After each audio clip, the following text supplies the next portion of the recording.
Hello guys, welcome to back my channel. Dhaka Chittagong highway দেশের অন্যতম ব্যস্ততম সড়কগুলোর মধ্যে একটি।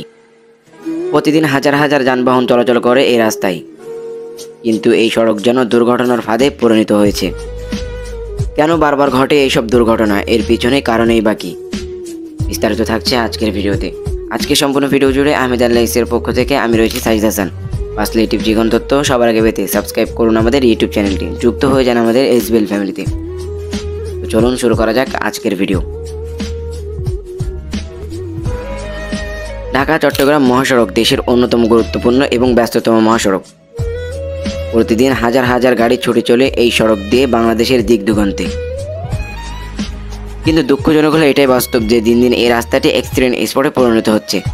সম্প্রতি তথ্য বলছে শুধু গত কয়েক বছরে এই হাইওয়েতে শতাধিক দুর্ঘটনা ঘটেছে, যার মধ্যে প্রাণ হারিয়েছে বহু মানুষ। বিশেষজ্ঞরা বলছেন এই প্রবণতা যদি না রোধ করা যায় তাহলে পরিস্থিতি আরও ভয়াবহ উঠবে বলে আশা করা যায়। বিশ্লেষকরা জানিয়েছেন দুর্ঘটনার প্রধান কারণগুলোর মধ্যে রয়েছে ওভার স্পিডিং ও রেষারেষি, বেপরোয়াভাবে গাড়ি চালানো ও ট্রাফিক আইন না মানা, মহাসড়কের বিভিন্ন স্থানে অবাধ স্টপেজ, বাস ও ট্রাক চালকদের অতিরিক্ত ক্লান্তি ও ঘুম, রাস্তার বিভিন্ন অংশে উন্নয়ন কাজ ও সংকীর্ণ রাস্তা। আমরা কথা বলেছি দুর্ঘটনা থেকে বেঁচে যাওয়া কিছু চালক ও যাত্রীদের সাথে। একজন ট্রাক চালক বলেছেন, অনেক সময় টানা 12 থেকে 14 ঘন্টা ড্রাইভ করতে হয়, তখন ঘুমের কারণে হঠাৎ দুর্ঘটনা ঘটে। অন্যদিকে একজন যাত্রী জানান, আমাদের দেশে আইন আছে তবে প্রয়োগ নেই। আমরা যদি সবাই সতর্ক হয়ে নিয়ম মেনে চলি তাহলে দুর্ঘটনার সংখ্যা কমানো সম্ভব।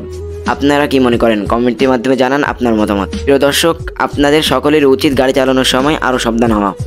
জীবন একটাই, একটু অসতর্কতা আপনাকে বা আপনার প্রিয়জনকে ঠেলে দিতে পারে বিপদের মুখে। আপনার পরিবার আপনার অপেক্ষায় আছে, তাই দয়া করে সতর্ক থাকুন, ট্রাফিক আইন মেনে চলুন। আল্লাহ আমাদের সকলকে নিরাপদে রাখুন।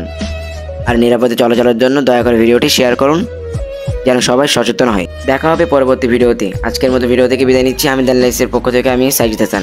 আসলে ইউটিউব যে কোনো তথ্য সবার আগে পেতে সাবস্ক্রাইব করুন আমাদের ইউটিউব চ্যানেলটি, যুক্ত হয়ে যান আমাদের এসবিএল ফ্যামিলিতে।